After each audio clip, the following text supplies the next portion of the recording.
Hello everyone, my name is Craig and welcome back to You Got Nerfed, and this is a video review of the Nerf Elite Scout Mark II. Spring-powered 4-shot blaster, basically a big chunky jolt is basically what it is. Let's get into the review.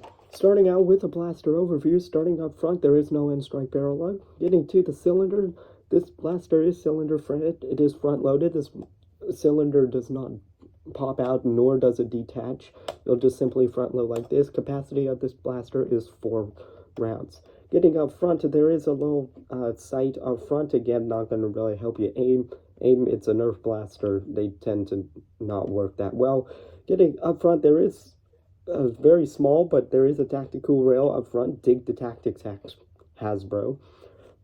So you can put on whatever attachment you want on there. Getting down to the back, this is the priming handle. This blaster is spring powered to prime. You do that and you're ready to fire. Once prime weight is in line with other Nerf blasters on the market right now, and priming handle is pretty smooth. I like this T-style priming handle. You can just grip it with 2 fingers, then pull back like that.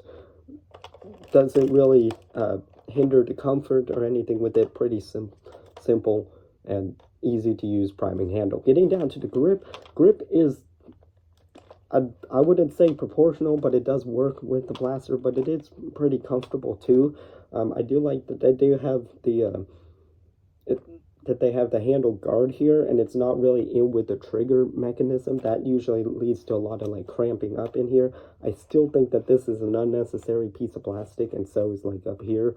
But if you're going to do a handle guard, make sure that it's like in with the handle portion and not up with the trigger, that or have some weird nonsense like back here. But that is the grip. Works pretty well. I have small hands, and this fits in well. If you have bigger hands, this might be a little bit too short for you, but you might be able to make it work. Getting down to the bottom is a very tiny sling mount if you want to sling this type of blaster for whatever reason. Getting down to the trigger pull is pretty smooth and in line with other blasters on the market right now. This blaster does not have slam fire with it. That's all that there is to manipulate. This is just a big chunky piece of plastic. If you want to hold your hand here, I mean, this is an oversized pistol, so maybe you are firing like this if you're not firing like this.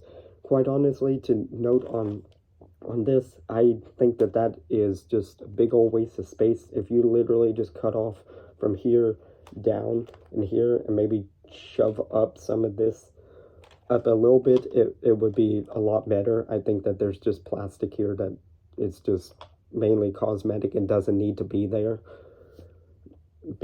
but that's just me Hasbro. But yeah, that's everything to go over with the Scout Mark II. I will note I did get this while thrifting for about, actually it looks like 99 cents, so pretty cheap cost. But we're about to see if it really is worth it. Let's get into a firing demo.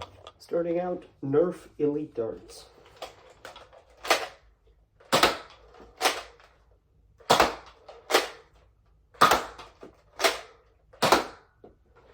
Now doing a cylinder of X-Shot Insanity waffle head style darts.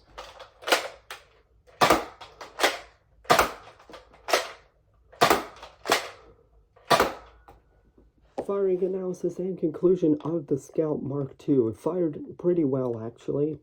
Fired everything that I put through it, which wasn't much, but in my testing procedure, I fired about 100 rounds with this one.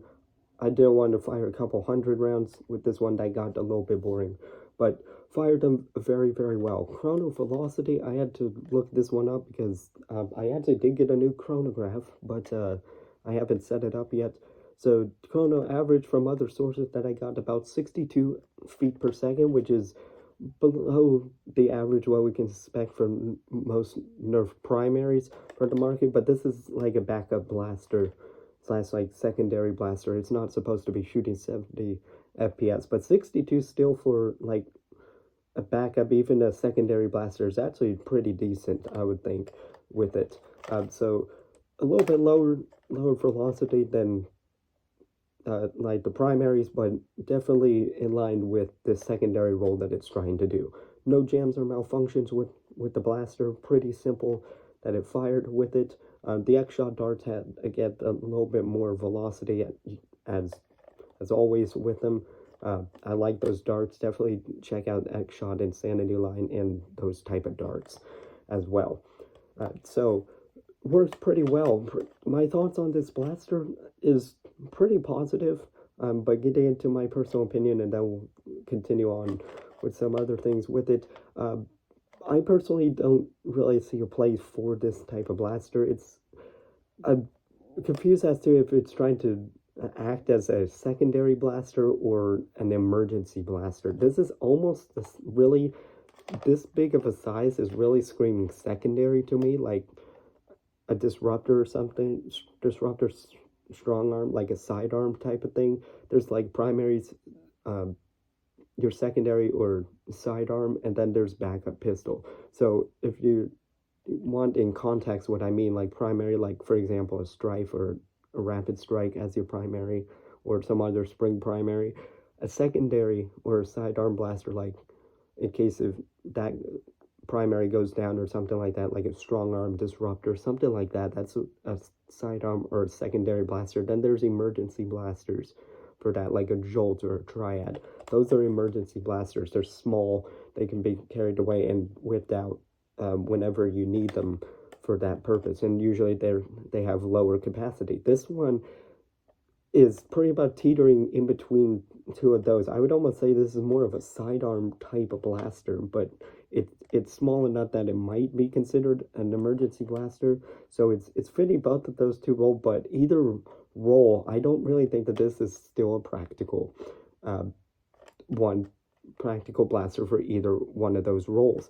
For secondary role, why not already? I know that it might be a little bit bigger, but why not go for like a strong arm disruptor with 2 more shots as a capacity and have a way better form factor than this? This really can't be holstered at all, unless if you took a hacksaw to it and modified the form factor of it a little bit. If you're that skilled with like with welding and stuff, you probably could make it, but this is just a little too chunky for that one, and it's 4 shots instead of 6. I know that strong arm is technically a larger blaster, which would deter you from maybe trying to get it as a secondary because you might want a smaller blaster, but I'd almost take this 2-shot capacity with like slam fire and a better form factor than something like this.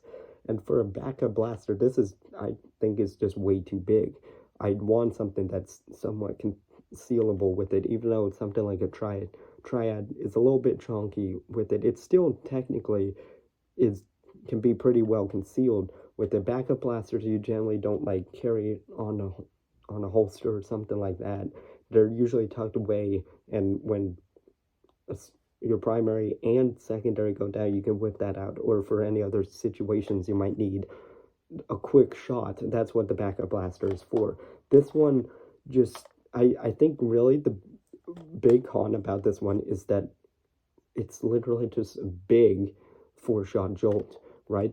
It's just this weird in between of those two roles that sometimes are hardly used at all. I know a lot of people hardly even use a sidearm with it, thus for hardly ever using a backup blaster. So this one being in between that just fits a weird role with it. But I mean, if you're a plinker, this could be a viable option, has decent velocity to it, and could work. 4 shots isn't horrible. I mean, you could have more, but if you're just plinking, a lot of plinkers have fun with single shot blasters too. So who knows?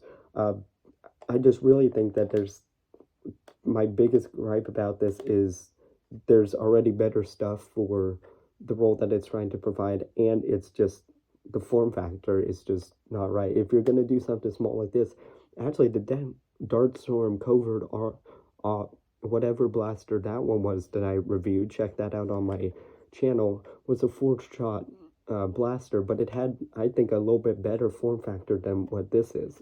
Now, it had its own problems with the form factor, but if you're going to do 4-shot blaster, make it small and thinner like that one, not big and chunky like this with it. So that's really my thoughts on this one. I don't really like this blaster because I don't really have a need or a place for this blaster.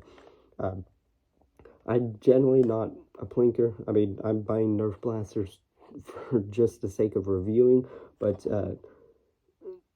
still, I still would like each blaster to try to be like functional in some way with it. I know we're not going to get that with every single blaster, and like it's not always going to be like your primary blaster, but I'd still like for each blaster to try to be practical in some way.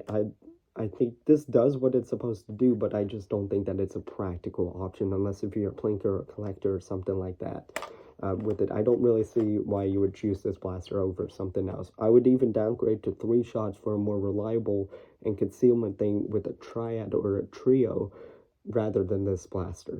But then again, that is just my opinion. Objectively, it does everything that it's supposed to do. It works very, very well. So might not really be any reason to avoid it, but maybe you're taking my recommendations and thoughts into consideration, and that's what I want. So let me know what you guys think of the Scout Mark II in the comments down below, and leave the video a like if you didn't like it. Subscribe if you do want to see more content. You obviously do not have to, but I enjoy you guys' support. Thank you so much, and I will see you guys in the next one.